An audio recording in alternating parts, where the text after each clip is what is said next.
क्या आप जानते हैं जिस तरह हम अपनी गाड़ी का टायर पंचर होने से बचाने के लिए एक्स्ट्रा टायर रखते हैं, उसी तरह हमारे संविधान ने भी कुछ ऐसे प्रोविजंस रखे हैं ताकि लोकतंत्र पंचर ना हो पाए।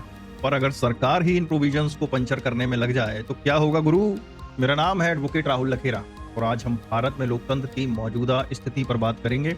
हम समझेंगे कि कैसे यूएपीए मतलब गैर कानूनी गतिविधियां रोकथाम अधिनियम और पीएमएलए मतलब धन शोधन निवारण अधिनियम जैसे कानून जो आतंकवाद और भ्रष्टाचार को रोकने के लिए बनाए गए थे, उनका इस्तेमाल राजनीतिक विरोधियों और असहमति रखने वालों को चुप कराने के लिए किया जा रहा है। हम यह भी देखेंगे कि हाल ही में पेश किए गए नए संविधान संशोधन विधेयक कॉन्स्टिट्यूशनल अमेंडमेंट बिल्स किस तरह हमारे संघीय ढांचे मतलब फेडरल स्ट्रक्चर और निर्दोष तब तक जब तक दोषी साबित ना हो, इनोसेंट अंटिल प्रूवन गिल्टी के सिद्धांत के लिए खतरा है। इस स्क्रिप्ट को, इस वीडियो को देखने के बाद आप समझेंगे कि हमारा कानूनी सिस्टम कैसे काम करता है और क्यों कुछ मामलों में राहत मिलती है। और चलिए शुरू करते हैं। दोस्तों, यह कोई एक विशेष केस तो नहीं है, बल्कि यह एक चिंताजनक प्रवृत्ति डिस्टर्बिंग ट्रेंड पर आधारित है, जहां भारत में कानूनी ढांचे का दुरुपयोग किया जा रहा है।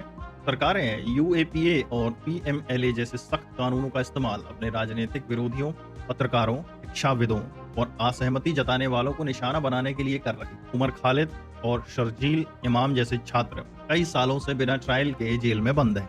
मुख्यमंत्री और मंत्रियों पर निशाना। हाल के उदाहरणों में अरविंद केजरीवाल, मनीष सिसोदिया, हेमंत सोरेन जैसे विपक्षी नेताओं पर पीएमएलए का इस्तेमाल किया गया। विपक्ष को मजबूर करना। कुछ नेताओं ने इन कानूनों से बचने के लिए विपक्ष छोड़कर सत्ताधारी पार्टी को ही ज्वाइन कर लिया। अब 20 अगस्त 2025 को पेश किए गए दो नए विधेयकों में यह प्रावधान है कि अगर किसी मुख्यमंत्री या मंत्री को 5 साल या उससे ज्यादा की सजा वाले अपराध के लिए 30 दिन से ज्यादा हिरासत में रखा जाता है तो राज्यपाल उन्हें पद से हटा देंगे। अब यह एक प्रस्तावित कानून का विश्लेषण है, कोई वास्तविक कोर्ट का फैसला नहीं है, लेकिन आपका वकील दोस्त होने के नाते मैं इस मुद्दे पर कानूनी दृष्टिकोण, लीगल पर्सपेक्टिव से बात करूंगा, जैसा कि भविष्य में कोर्ट इस पर फैसला दे सकता है। समझो rule of law versus rule by law.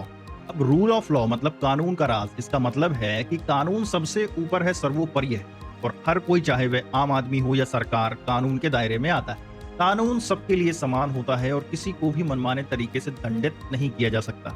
अब समझो रूल बाय लॉ, कानून के जरिए राज। इसका मतलब है कि सरकार अपनी मनमर्जी से कानून बनाती है और उसका उपयोग अपने राजनीतिक फायदे के लिए करती है। यहाँ कानून का उद्देश्य न्याय दिलाना नहीं, बल्कि सत्ता को मजबूत करना होता है। यह एक तानाशाह डिक्टेटरशिप का रूप हो सकता है। अब समझते हैं अब्यूज ऑफ लीगल फ्रेमवर्क, कानूनी ढांचे का दुरुपयोग। UAPA unlawful activities prevention act 1967 यह एक सख्त कानून है जो देश की एकता और अखंडता को खतरा पहुंचाने वाली गतिविधियों को रोकने के लिए बनाया गया है। इसमें जमानत मिलना बहुत कठिन होता है, बिना चार्जशीट के भी लंबी हिरासत में रखा जा सकता है। इसका गलत इस्तेमाल लोगों को चुप कराने के लिए किया जा सकता है। अब समझो PMLA, prevention of money laundering act 2002। यह कानून काले धन, ब्लैक मनी को सफेद करने से रोकने के लिए है। इसकी धारा 45 में जमानत की शर्तें बहुत सख्त हैं और आरोपी को अपनी बेगुनाही साबित करनी पड़ती है, जबकि हमारी न्याय व्यवस्था में आमतौर पर यह अभियोजन पक्ष, प्रोसिक्यूशन की जिम्मेदारी होती है। अब समझो नए विधेयकों का संवैधानिक विश्लेषण, constitutional analysis of new bills. सबसे पहले मूल सिद्धांत के खिलाफ, अगेंस्ट द फंडामेंटल प्रिंसिपल। भारतीय न्याय व्यवस्था का सबसे बड़ा सिद्धांत है जब तक दोष साबित ना हो तब तक निर्दोष माना जाए।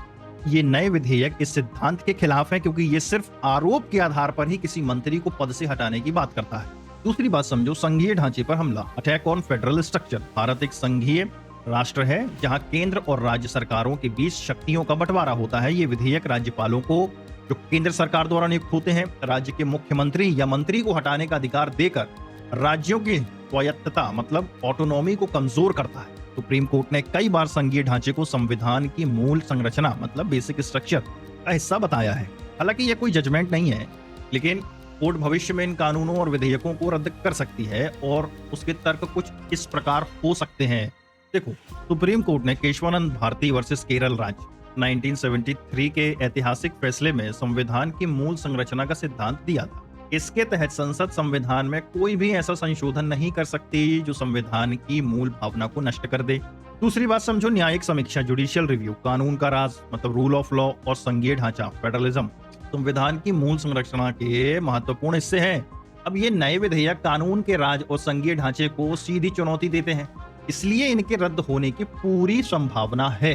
डिस्क्रिमिनेशन एंड आर्बिटरीनेस, ये कानून और विधेयक सत्ताधारी पार्टी के मंत्रियों पर लागू नहीं होते, जो दिखाता है कि इनका इस्तेमाल चुनिंदा मतलब सिलेक्टिव तरीके से किया जा रहा है। देखो यार, कानून सभी पर समान रूप से लागू होना चाहिए। अगर एक ही अपराध के लिए एक व्यक्ति को सजा मिलती है और दूसरे को नहीं, तो यह समानता के अधिकार आर्टिकल 14 का उल्लंघन है। अदालतों ने अक्सर उन मामलों में राहत दी है जहां जांच एजेंसियों ने पुख्ता सबूत पेश नहीं किए और आरोप निराधार बेसलेस लगे। जब यह साबित होता है कि किसी व्यक्ति को राजनीतिक प्रतिशोध पॉलिटिकल वेंडेटा के कारण फंसाया गया है, तो कोर्ट उस पर सख्त रुख अपनाता है। कुछ मामलों में जब कोर्ट ने पाया कि लंबे समय तक हिरासत में रखना मानवाधिकारों का उल्लंघन है, तो जमानत दी गई। देखो, यूएपीए और पीएमएलए जैसे कानूनों में जमानत की शर्तें बहुत कठोर हैं। धारा 45 पीएमएलए और धारा 43D(5) यूएपीए के अनुसार कोर्ट को यह संतुष्ट होना पड़ता है कि आरोपी प्राइमा फेसाई दोषी नहीं है।